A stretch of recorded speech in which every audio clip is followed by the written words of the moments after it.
Bonjour, Madame la Présidente, Mesdames et Messieurs les membres du Bureau, Mesdames et Messieurs, permettez-moi tout d'abord, au nom du FLNKS, Mouvement de libération de la Nouvelle-Calédonie, de vous féliciter en votre qualité de présidente du comité de décolonisation et je vous remercie d'avoir accepté de nous entendre ici à l'occasion de ce séminaire, ainsi que le gouvernement indonésien pour son accueil. Je suis Magali Tangal Lémé, représentante du FLNKS auprès des instances de l'ONU et c'est avec une profonde humilité que je m'exprime ici dans les pas de tous ceux qui m'ont précédé. C'est également un honneur pour la femme kanak que je suis de porter la voix du peuple colonisé de la Nouvelle-Calédonie afin de continuer à défendre notre processus de décolonisation pour éradiquer le colonialisme sur nos terres.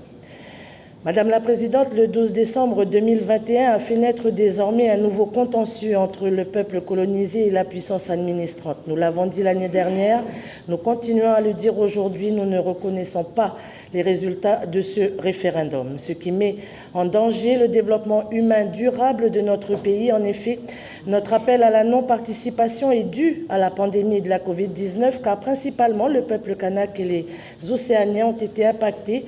Nous enterrions nos familles par dizaines et par jour. L'impact de cette pandémie a été désastreux pour nos populations. La campagne et le vote ne pouvaient se tenir dans des conditions normales. Nos arguments de report étaient donc solides. Je suppose que vous disposez de tous les résultats officiels de ces 3 scrutins et qu'il n'aura échappé à personne que le oui progressait favorablement. L'ultime référendum qui s'est tenu sous la pression de l'État avec plus de 2000 soldats déployés sur place et sous une campagne haineuse et dégradante vis-à-vis des Kanaks a donné comme résultat que 57% des électeurs inscrits ne souhaitent pas le maintien de notre pays dans la République française. Il est donc inconcevable que l'on puisse considérer qu'une minorité conditionne l'avenir de la Nouvelle-Calédonie. Madame la Présidente, Mesdames et Messieurs, aujourd'hui, le FLNKS engage une démarche auprès de la Cour internationale de justice, comme nous l'avions annoncé en juin dernier à New York.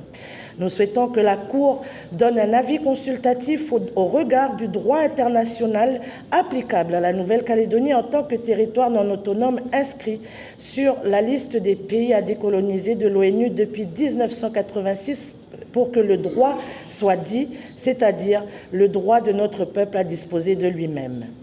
Nous estimons que les instances internationales sont notre ultime recours pour sauvegarder les droits du peuple colonisé, le droit interne français ayant failli à cette mission. 37 ans que mon pays figure sur la liste et 37 ans plus tard, nous sommes encore condamnés à subir les mêmes affronts et les mêmes manquements.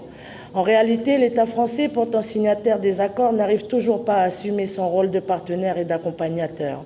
Et il veut aujourd'hui tout remettre à plat, comme si ces accords n'étaient que des parenthèses de l'histoire. Comment penser un seul instant que le FLNKS, en signant les accords de 1988 et 1998, allait revenir sur les acquis et renoncer à son objectif?